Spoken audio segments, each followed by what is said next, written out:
메타인지 아는 것은 믿고 모르는 것은 순종이라는 제목으로 하나님 말씀 증거하도록 하겠습니다. 제목에 들어가 있지만 메타인지 이게 뭡니까? 몇 년 전에 메타인지 학습법 이것이 방송에 타고 난 다음에 크나큰 열풍을 일으키게 되었습니다. 그 강의했던 사라손 교수는 책도 냈더라고요. 0.1%의 비밀, 메타인지 키우기 뭐 이런 내용이더라고요. 내용이 뭡니까? 이런 거죠. 성적 우수자와 보통 학생이 있었습니다. 차이점이 뭔가? 우리가 그 상식이라든지 선입견을 가지고 이렇게 분석을 해봤다는 거예요. IQ가 높은가? 아니더라는 거예요. 성적 환경이 특별하게 좋은가? 그것도 아니더라는 거예요. 더 놀라운 것은 공부 시간이 많은가? 그것도 아니더라는 거예요. 그럼 도대체 뭐지? 그래서 그 차이를 설명하기를 메타인지 능력이다 이렇게 얘기를 합니다. 그러니까 메타인지라는 게 뭐냐 하면은 자기가 뭘 아는지 뭘 모르는지를 구별해낼 수 있는 능력이에요. 그것을 메타인지 능력 이렇게 얘기를 합니다. 그러니까 공부를 왜 잘하느냐 하면은 자기가 아는 게 뭔지 모르는 게 뭔지를 알잖아요. 그러니까 아는 거는 더 공부할 필요 없죠. 그러니까 모르는 것만 집중적으로 공부를 합니다. 그러니까 전략적인 공부가 가능해지더라. 그래서 메타인지가 있어야 공부를 해도 성적이 오르는 거지. 여러분 경험해 보셨잖아요. 그 공부 못하는 애들은 맨날 영어 부정사만 보잖아. 그죠? 그러니까 아는 건데 그거 또 공부하잖아요. 그러니까 모르는 걸 봐야 되는데 그러니까 메타인지가 없다 그런 거죠. 공부는 무지하게 하는데 어찌 보면 쓸데없는 공부죠. 모르는 걸 공부해야 되는데 그 구분을 잘 못하더라 그런 겁니다. 이런 게 시험 직전에도 나타나지 않습니까? 시험 보기 한 10분 전에 쉬는 시간에 공부를 잘하는 애들은 볼 게 많아요. 왜냐? 메타인지가 있으니까. 내가 아는 게 뭔지 모르는 게 뭔지를 아니까 모르는 거 체크하잖아요. 그러니까 10분 안에 보는 것도 굉장히 득점에 도움이 되겠죠. 모르는 거를 10분 안에 보니까 잊어버릴 시간이 없잖아요. 그러니까 도움이 되는데 10분 전에 할 일이 없는 애들이 있죠. 걔네들한테 너 야 시험 앞두고 왜 안 보냐 그러면 그것도 이해를 해줘야 돼요. 내가 뭘 아는지 뭘 모르는지를 몰라요. 그러니까 뭐 공부 다 하려니 너무 방대하고 그러니까 아무것도 못하는 거죠. 그러니까 노는 거죠. 그러니까 메타인지가 이게 학습 능력에 큰 차이를 가져온다 그런 얘기입니다. 근데 비단 이게 공부만 해당되는 일이냐는 거예요. 아니라는 거죠. 일을 할 때에도 이 메타인지가 필요하고 책을 읽을 때에도 이 메타인지가 필요하고 인생 삶의 전 부분이 이 메타인지가 꼭 필요하다는 것입니다. 제 자신을 한번 생각해 봤어요. 내가 메타인지를 언제 사용했을까 생각해 보니까 제가 과거에 어떤 잡지사에 매주마다 한 편씩 그 서평, 책을 읽고 이렇게 서평을 쓰는 걸 했던 적이 있습니다. 몇 년 동안 했었는데. 근데 거기 편집장께서 저를 참 잘 봤어요. 뭐라 그러냐면 제가 서평을 쓰면은 좀 그때 당시에 그런 표현을 쓰더라고요. 시각이 좀 다르대. 다른 시각으로 서평을 해주고 그 당시 많이 유행했던 말인데 엣지가 있대. 엣지라는 말 요즘에 안 쓰죠. 엣지. 날카로움 뭐 이런 게 있다고. 엣지 있는 글이고 또 다른 시각이다. 그러니까 이유가 뭘까 생각해 보니까 제가 아무거나 서평하는 게 아니잖아요. 제 전공 분야를 하는 거 아니에요. 그러다 보니까 분야가 좋기 때문에 제가 거의 다 그 책들을 읽었습니다. 다 읽었던 내용들이에요. 그래서 저는 서평을 할 때 이런 서평을 했어요. 그러니까 새로 나온 책이 있는데 과거에 나왔던 책과 공통되는 부분이 있을 거 아니에요. 그런 거 다 빼버리고 그 다음에 이 책에서 새롭게 주장하는 거, 새로운 시각 이런 걸 가지고만 평가를 했어요. 그랬더니 새롭죠. 남들이 못 본다 그러는 거. 왜 그렇죠? 그게 메타인지라니까요. 이제까지 다 반복했던 것들은 빼버리고 새로운 시각과 새로운 접근만 논하니까 금방 파악하잖아요. 이 책의 특징이 뭔지, 이 책의 어떤 신선함이 뭔지. 그게 메타인지 그런 거라는 것입니다. 소크라테스 얘기가 그거잖아. 너 자신을 알라. 그게 뭐야? 메타인지 아니에요. 무지의 지. 내가 모르는 게 뭔지를 아는 것이 출발이라는 거죠. 모르는 걸 아니까 알아야 될 것들을 알아지는 거 아니에요? 그러니까 모르는 것과 아는 것을 구분하는 거 아니에요? 그래서 소크라테스의 학습법이 대화법 아니에요. 대화가 뭡니까? 네가 뭘 모르는지를 깨닫게 만들어주는 거 아니에요? 대화를 통해 가지고. 그러니까 모르는 걸 알아야 될 것들의 세계가 열리는 거 아니겠습니까? 그게 뭐 소크라테스의 너 자신을 알라. 그게 메타인지다 그런 겁니다. 이게 기독교에 넘어와서도 마찬가지죠. 우리 가정마다 이런 거 많이 붙여 있는 집이 있던데 라인홀더 니버의 기도가 있죠. 이렇게 세 줄이니까 많이 써놨더라고. 이게 딱 메타인지예요. 첫 번째 기도가 뭡니까? 바꿀 수 없는 것은 받아들일 수 있는 평온함을 주옵소서. 그게 바꿀 수 없는 거. 그건 난리 칠 거 없잖아요. 두 번째 기도가 뭐예요? 바꿀 수 있는 것은 바꿀 용기를 주옵소서. 세 번째 기도가 뭐예요? 둘 사이를 분별할 수 있는 지혜를 주옵소서. 정확히 메타인지죠. 바꿀 수 있는 것, 바꿀 수 없는 것. 둘을 구별할 수 있는 지혜. 이게 딴 얘기예요. 메타인지. 그러니까 크리스찬이 된다는 건 뭐예요? 하나님 말씀을 받아들이는 게 뭐예요? 메타인지를 늘리는 거다. 그런 겁니다. 그거 없으면 아무것도 안 되는 거죠. 신앙생활을 하면서도 변화가 일어나지 않고 성장이 없는 사람의 특징이 뭐냐면 내가 누군지 모르기 때문에 그래요. 내가 누군지 명확히 알아야 뭘 구하고 어디로 가야 될지 방향이 설정되는 거 아니에요. 성경은 뭐라고 얘기합니까? I am, 내가 누구예요? I am who I am, 내가 누구예요? 예수님 말씀하기를 병자와 죄인이다 이렇게 얘기를 합니다. 내가 병자라는 I am이란 이 아이덴티티가 있어야 고쳐주세요 그럴 거 아니에요. 내가 죄인이라는 의식이 있어야 나를 구원해 주세요 그럴 거 아닙니까? 근데 병자다 죄인이다 이 인식이 없으면은 내가 뭘 구해야 될지 어디로 가야 될지 깨닫지 못하잖아요. 예수님께서 뭐라고 말씀하십니까? 이 메타인지 없다 그 얘기죠. 요즘식으로 표현하면 건강한 자에게는 의사가 쓸데없고 병든 자에게야 쓸데있느니라. 네가 병들었다는 걸 인정해야지 의사를 찾아오지 그런 얘기 아니에요. 의인을 부르러 온 것이 아니라 내가 죄인을 부르러 왔다. 네가 의인의식 갖고 있으면 하나님 어떻게 찾을 수 있겠니? 은혜를 어떻게 구하겠니? 죄인이라 그래야 하나님 은혜를 구하는 거지. 그러니까 이게 메타인지가 뭡니까? 출발이 이거예요. 나는 병자입니다. 나는 죄인입니다. 나를 불쌍히 여겨 주옵소서. 거기서부터 신앙의 출발이 이루어진다. 그런 말씀이라는 것입니다. 그러니까 메타인지는 학습법뿐만 아니라 우리 삶 전체를 메타적으로 조망할 줄 알아야 된다는 것입니다. 근데 이런 의식이 없으면 어떤 일이 벌어지죠? 내가 옳은 거예요. 내가 중심이 돼가지고 밤낮 하는 일이 뭡니까? 선악을 구분하는 거죠. 저거 선이야, 악이야, 옳은 거야, 틀린 거야, 좋은 거야, 나쁜 거야. 내가 하나님 돼버리는 거죠. 그게 선악과 아닙니까? 그러니까 밤낮 비판하고 정죄하고 공격하고 그러니까 망할 인생이죠. 그러니까 이거 성장도 없고 믿는다고 하면서도 나중에는 꽝이죠, 꽝. 반면에 나 자신을 조망해야죠. 메타인지를 가지고 내가 하나님 앞에 죄인이고 병자입니다. 그리고 하나님께서 말씀을 통해서 내가 아는 것과 모르는 것 이 인식을 정확히 해야 된다니까요. 그러고 난 다음에 하나님 앞에 서 있는 것 그게 꼭 중요하다는 것입니다. 오늘 10가지 재앙이 나오는데 그중에 첫 번째 재앙이 뭐냐면 이게 지그시 메타인지예요. 하나님께서 재앙을 주셨습니다. 우리의 삶 가운데도 고난이 있죠. 이거 왜 주시죠? 재앙을 피해 나가고 고난을 극복하고 그럼 다 끝나나? 하나님께서 과정을 통해서 일하시잖아요. 하나님께서 10가지 재앙을 주시는데 그 이유가 뭐냐? 하나님이 누구인지를 알게 만들기 위해서. 이게 핵심이에요. 메타인지를 주기 위해서. 하나님이 정확히 누군지를 알아야 하나님 믿고 따르고 아닌 것들을 제거할 수 있을 거 아니에요. 그래 정확하게 믿죠. 믿는 게 뭔지 명확해지는 거 아닙니까? 그러니까 흐리멍텅해져가지고 우상숭배하게 되고 뭘 믿는지도 모르는 잡탕신앙이 돼버리잖아요. 그러니까 메타인지라는 게 되게 중요한 거예요. 하나님이 어떤 분인지, 하나님 아닌 게 뭔지 이걸 구분할 줄 알아야 된다는 것입니다. 지금 보세요. 바로왕한테 가면은 완강하게 거절할 것이다 이렇게 말해요. 네가 말해도 듣지 않을 거다. 그런데도 전화를 해요. 듣지 않는데 왜 전하죠? 전하는 과정을 통해서 헛수고가 아니라는 거예요. 이스라엘 백성 자체가 하나님이 누구인지를 그 과정 속에서 알게 될 것이고 물론 바로왕도 알게 될 것이고 또 이 본문을 읽고 있는 우리도 알게 되잖아요. 하나님이 어떤 분인지를 알게 되잖아요. 그래서 이게 메타인지가 정확해진다 그런 뜻입니다. 17절 다 같이 읽겠습니다. 시작. 여호와가 이같이 이르노니 내가 이로 말미암아 나를 여호와인 줄 알리라. 볼지어다 내가 내 손의 지팡이로 나일강을 치면 그것이 피로 변하고 명확히 나오잖아요. 이 여러 가지 재앙을 통해서 첫 번째 재앙을 통해서 나를 여호와인 줄 알게 되리라. 그러므로 오늘도 고난 가운데 있는 성도 계십니까? 재앙이라고 말할 수 있을 정도로 어려운 가운데 처한 분도 계십니까? 이거 피하고 극복한다 거기서 끝나는 게 아니라 하나님을 알리는 사건이다 이렇게 생각하는 게 되게 중요해요. 하나님을 아는 거죠. 우리가 그렇게 좋아하는 시편이 있죠. 시편 23편. 이것도 메타인지 아니에요? 다윗이 자기 삶 속에서 하나님을 인지한 거죠. 하나님이 어떤 분인지. 그러니까 명확히 인지하니까 이거 아닌 건 하나님 아니잖아요.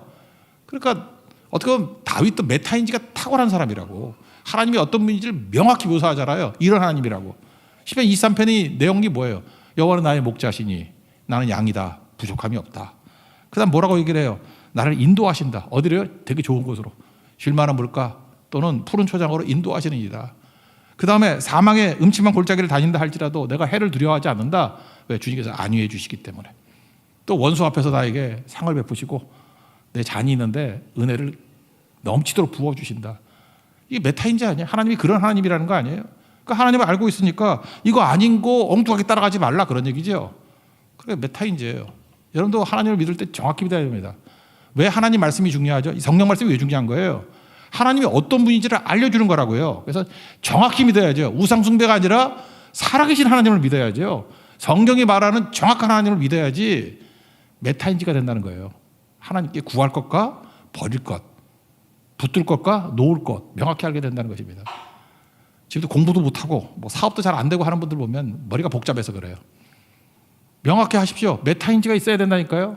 그래서 내가 도와줘야 될 사람과 사업에서 벌어야 될 사람 구분할 줄 알아야죠. 엉뚱한 데 가서 반대로 행동하면은 어려워지겠죠. 그러니까 명확히 알아야 된다고요. 사람한테 가가지고 사람 믿으면 안 되죠. 사람은 사랑의 대상이고 하나님은 믿을 대상이고 이거 반대면 엉터리가 돼버리죠. 그게 바로 뭐예요? 메타인지. 크리스찬의 메타인지가 반드시 있어야 된다는 것입니다.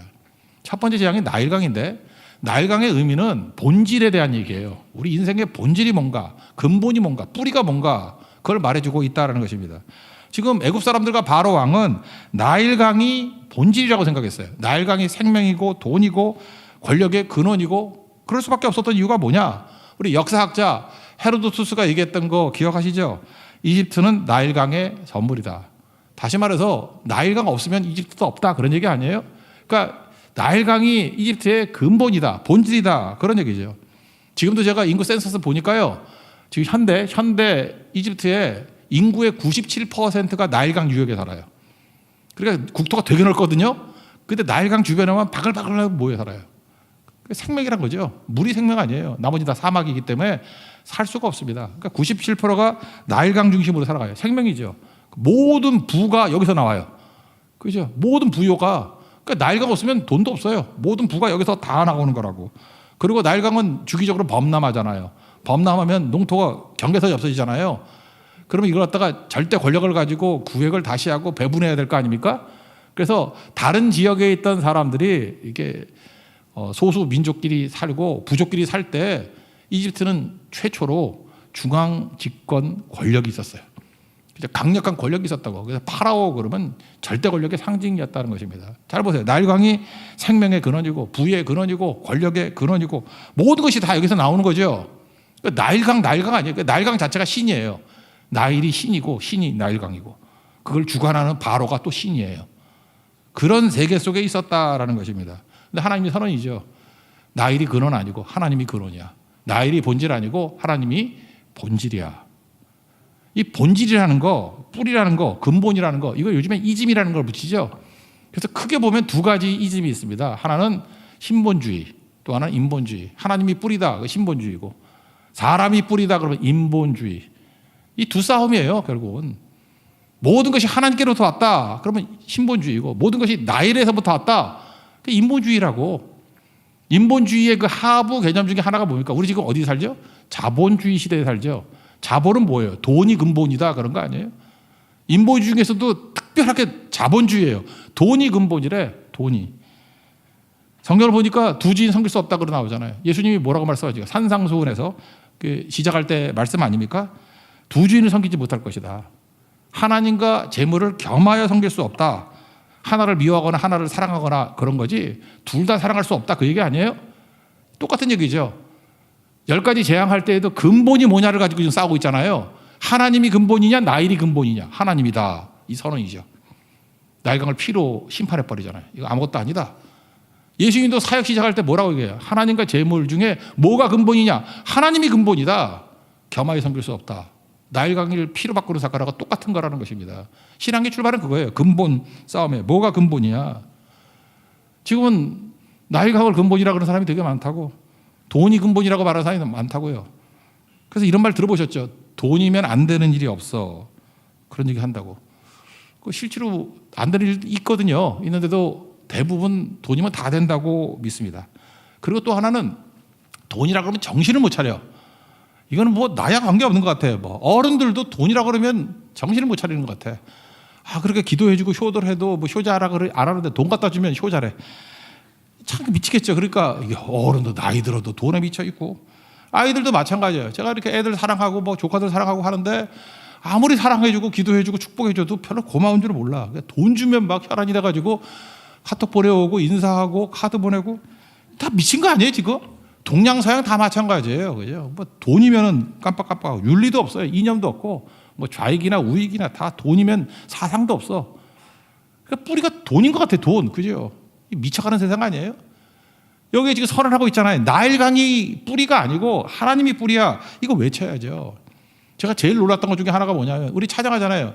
예수 나의 좋은 치료자. 예수님께 나오면은 우리의 마음의 병, 영혼의 병, 뭐 육체의 병, 우리 관계의 병 치유받죠. 예수 나의 좋은 치료자. 최근에 그런 얘기 들었어요. 금융 치료. 돈 생기면 치료 받는데 미친 거 아니에요? 돈 생기면 치료를 받는데 금융 치료. 그래서 돈 생기면 치유가 되고 장난같이 말하는데 장난 같지 않아요. 그 낙심해 있고 뭐 우울증 약 먹다가도 돈 생겼다 그러면 약 끊었다 그러고 이상한 거 아니에요 이거? 그러니까 이 시대가 지금 이상한 시대가 돼버렸다는 것입니다. 나일신을 믿는 시대가 돼버렸다는 거예요. 돈을 이길 수 있는 방법이 뭐죠? 무시해버리는 거예요. 돈 있으면 그냥 써버리는 거예요. 돈은 막 쓰면은 이겨요. 돈을 애지중지하는 거 아닙니다. 돈 바들바들 떨고 그러는 거 아니에요. 그래서 돈 이기는 방법이 뭐예요? 11조죠. 11조 제대로 들여봐. 돈 무시하는 거지. 돈이 절대로 우상될 수 없습니다. 그냥 팍 무시해버리는 거지. 너 아무것도 아니야. 이기는 거죠. 부자들도 많이 만납니다. 돈이 뭐 말은 안 하지만 돈이 최고라고 믿고 살아가요. 돈이 권력이라고 생각하고 돈이 명예라고 생각하고 돈이 인생 자체라고 생각하는 분이 있었어요. 죽을병에 걸렸습니다. 그랬더니 주인이 누구인지 알던데요. 내 인생의 주인이 하나님이지 돈 아니라는 거 금방 깨달아요. 돈 백날 있어봐야 죽을 병에서 건지지 못합니다. 그때 깨닫게 되는 거죠. 아, 하나님이시구나. 그래서 첫 번째 재앙이 우리에게 알려주고 있는 게 뭐냐. 하나님이 어떤 분이시냐. 우리의 본질 되시고 뿌리 되시고 근본 되신다. 나일이 아니라 하나님이 본질이다. 이걸 알려주고 있다는 것입니다. 그래서 하나님을 섬겨야 된다는 거예요. 신분주의를 선언하고 있습니다. 이게 나일 재앙이에요. 16절 읽겠습니다. 시작. 그에게 이르기를 히브리 사람의 하나님 여호와께서 나를 왕에게 보내어 이르시되 내 백성을 보내라. 그러면 그들이 광야에서 나를 섬길 것이니라 하였으나 이제까지 내가 듣지 아니하도다. 원문을 보면 섬긴다라는 말은 일하다, 예배하다 다 동의어예요. 우리 처음 시작할 때 찬양했던 게 삶의 예배죠. 그러니까 일이 예배고 삶이 예배고 다 동일하다는 것입니다. 인생을 건져내는 거 구분할 수 없다. 이걸 말하고 있다라는 것입니다. 그러니까 우리 근원이 하나님이시다. 근본이 하나님이시다. 이 선언이 나일 재앙의 메시지라는 것입니다. 그러면 우리가 메타의식을 한다 그러면 하나님이 근본이다. 그럼 이제부터 한 가지 지식을 알았으니까 이제부터 살아가는 방식이 나오겠죠. 방식이 어떻게 되느냐. 에베소 4장 13절 보니까 우리가 다 하나님의 아들을 믿는 것과 아는 것에 하나가 돼요. 뭐 그리스도의 장성한 분량까지 자라난다. 이런 말씀이 나와요. 아는 게 있죠. 하나님이 근본이다. 알았어요. 그 아는 거에 대해서 꼭 들어가야 될 게 뭐죠? 믿는 거예요. 요한복음 1장 12절 나오죠. 영접하는 자, 그 이름을 믿는 자들에게는 하나님의 자녀가 되는 권세를 주셨다. 그러니까 믿는 거의 동요가 뭐예요? 영접하는 거예요. 그러니까 아는 거에 대해서는 믿어야 돼요. 아는 것은 계속 믿어야 되고 믿는 게 뭐냐면 그것을 우리 삶의 진리로 영접하는 거예요. 받아들이는 거, 수용하는 거. 어렵지 않죠? 우리가 말씀을 통해 알잖아요. 아는 것 가지고도 못 살면 이거 문제가 있죠. 아는 건 영접해야 돼. 계속 영접하면 강화됩니다. 반면에 우리 인생 가운데 모르는 게 있죠. 인간은 제한되잖아요. 모르는 거에 대해서는 우리가 어떻게 살아야 돼요? 하나님께서 나보다 수준 높은 것을 알려주시는 방법이 뭐라 그랬어요? 어떤 방식으로 우리가 알려주시죠? 명령이라는 형태로. 이해 못하잖아요. 이해 납득 공감 못하잖아요. 그럴 때 하나님께서 뭘로 주시냐 하면 꼭 줘야 될 때는 명령으로 주신다고. 그래서 줄을 긋을 때도 내 기분에 좋은 거에 줄 긋는 사람은 초보 신자예요. 근데 신앙이 쑥쑥 성장하려고 그러면은 내가 이해 안 되지만 명령의 주로 줄을 거봐요. 명령에 필요한 것은 순종이거든. 명령은 순종하는 거예요. 순종할 때 요한복음 2장에 나오잖아요. 그 하인들에게 예수님 말씀하신 그대로 하라. 말씀 그대로 하라. 이해되는 거 아니죠. 명령이잖아요. 명령. 물도온 하인들을 알더라. 새로운 지평이 열리게 된다는 것입니다. 그러니까 우리 크리스찬 메타 인식이란 건 뭐냐 하면 아는 거에 대해서는 영접하는 거예요. 믿음으로 반응하고 모르는 거에 대해서는 명령이니까 순종하는 거. 그리고 인생이 뭐 엄청나게 변화가 된다는 것입니다. 이게 바로 뭐예요? 크리스찬의 메타 인식이에요. 지금은 첫 번째 재앙을 통해서 우리에게 알려주는 것이 바로 그런 거라는 것입니다. 그럼 적용. 우리 할 일이 뭐죠? 첫 번째 이 제약에 사는 게 하나님이 근본이라는 거 아니에요. 나일이 근본이 아니라 하나님이 근본이다. 이거 꽉 붙들고 우리 두 가지 의식 갖고 살라는 거예요. 그죠? 아는 거에 대해서는 믿음 가지고 모르는 거에 대해서는 순종하는 거. 그리고 이제 구체적으로 한번 들어가 봅시다. 뭘 알았죠? 이제 바라보는 게 능력이라는 걸 깨닫게 되는 거라고요. 바라보는 거. 우리 성도들 가운데 병원에 중상으로 입원했던 분들이 좀 있습니다. 저도 그런 경험이 있고 또 그런 경험이 있는 분들이 있어요. 얘기를 들어보니까 사고를 당했어요. 갈비뼈 13대가 나갔어요. 주르르 나갔어요. 그러니까 통기부술을 했습니다. 통기부술하고 이렇게 몇 달 이렇게 누워 있으면요, 등창이 생깁니다. 등창, 이게 등에 이렇게 염증이 생겨가지고 내가 등창으로 구더기 기어가는 부분까지 봤어요. 그러니까 사람이 못 움직이면은 이게 등에 상처가 생겨요. 여러분 그러죠? 나는 뭐 12시간 잤더니 꼼짝도 안 하고 잤어. 등창 안 생겼던데? 아니에요. 자면서 굴른 거야. 건강한 사람은 구르게 돼 있어. 절대 똑바로 자세로 못 자요. 이렇게 구른다고. 그래서 등창이 안 생기는데 완전히 뻗어버리면요, 못 움직여요. 등창이 생긴다. 등창도 생길 뻔했는데 그래서 옆에 있는 가족들이 중요한 거죠. 돌보는 그 아내가 그 무거운 남자인데도 불구하고 굴려줬어요. 옆에서 굴려주는 사람이 좀 있어야 돼. 그렇죠? 그래서 등이 썩는 것을 멈추고 회복이 되는 그런 중상이었어요. 근데 참 묘하죠. 이분이 크리스찬이니까 하나님을 바라보기 시작했어요. 너무 힘들 때 하나님 못 찾습니다. 그래서 어느 순간이니까 하나님에 대한 시선과 하나님을 찾는 순간이 와요. 이분이 이렇게 고백을 합니다. 감각이 살아나는 것이 느껴진대. 저도 병원에 있을 때 이런 비슷한 걸 느꼈거든요.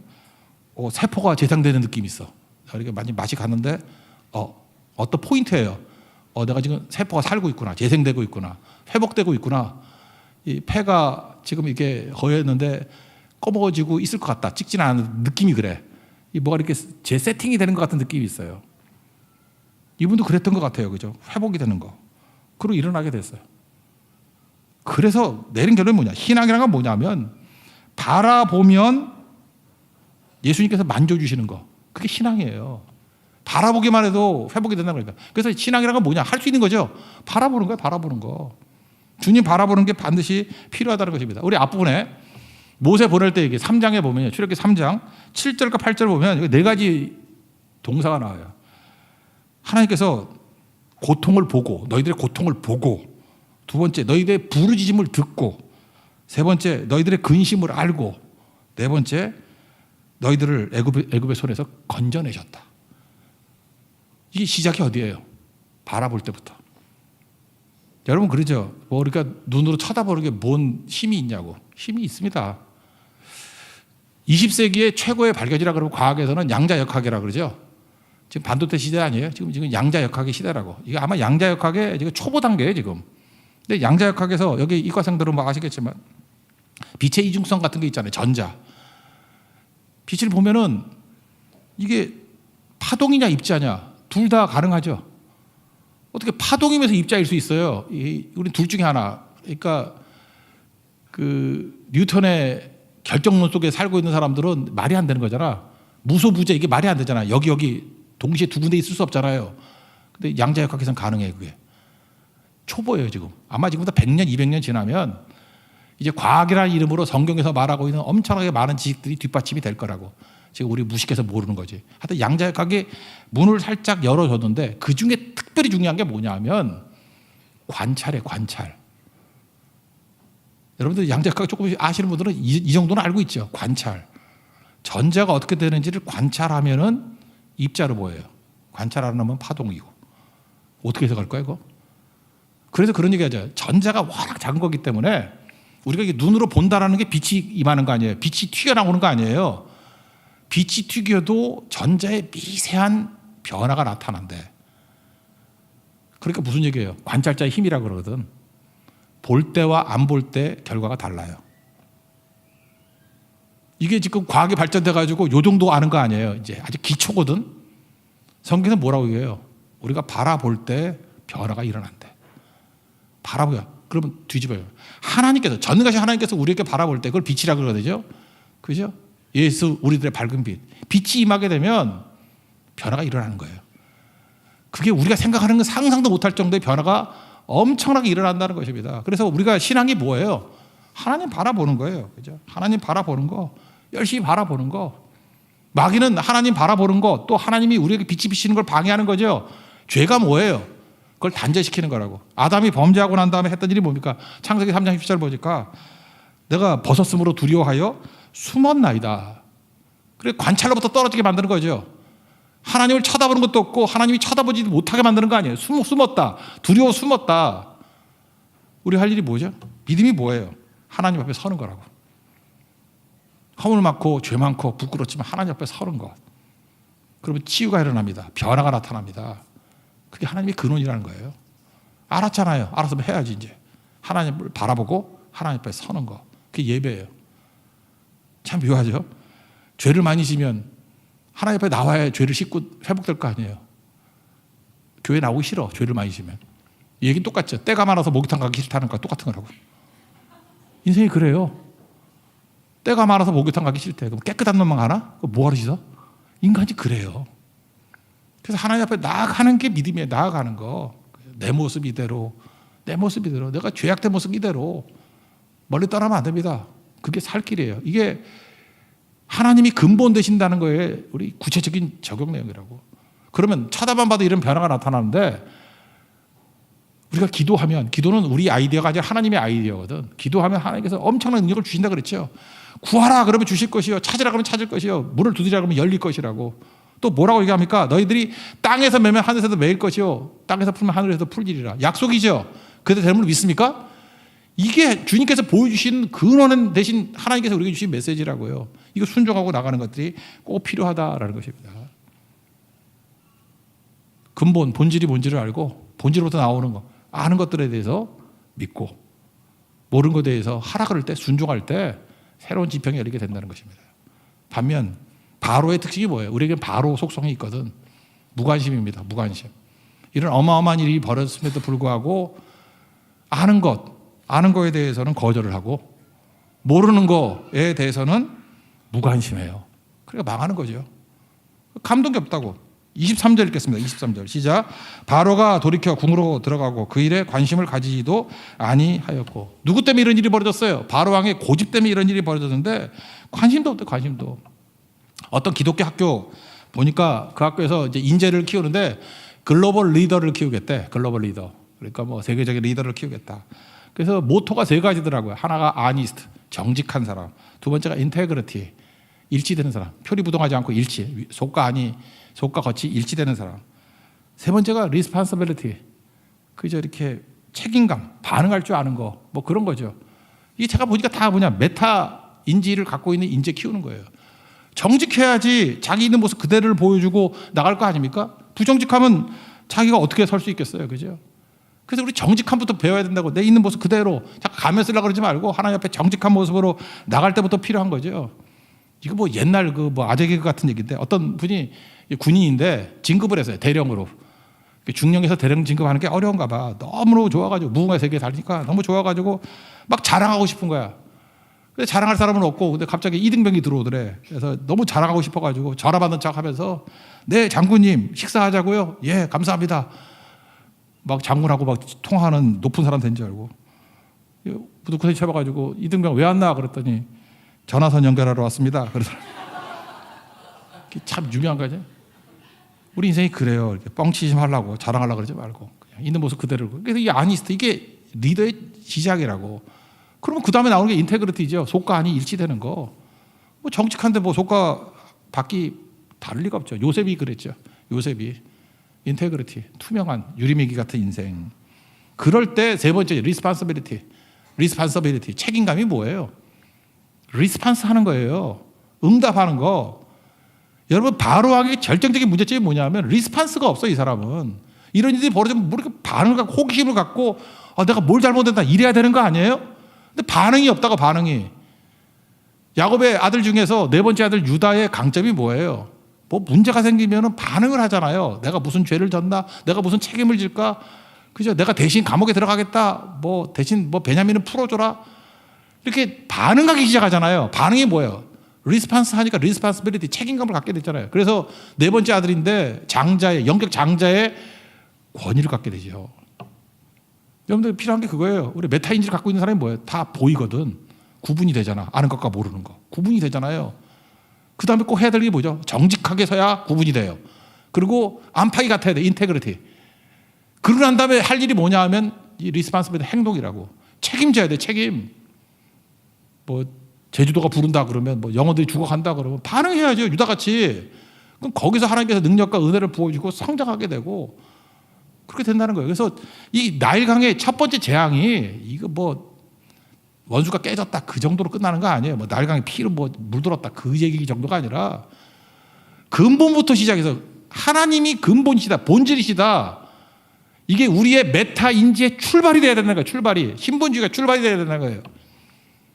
그럼 아는 것과 모르는 거 딱 나오잖아요. 그럼 아는 거에 대해서는 믿음 가지고 영접해야 되고 모르는 거에 대해서는 명령이니까 순종하고 나가다 보면 하나님 수준의 세계가 열리게 되고 새로운 지평이 열리게 되고 하나님께서 우리에게 리스판스 하니까 리스판스빌리티를 주셔서 능력의 도구로 사용해 주신다. 그게 메시지라는 것입니다.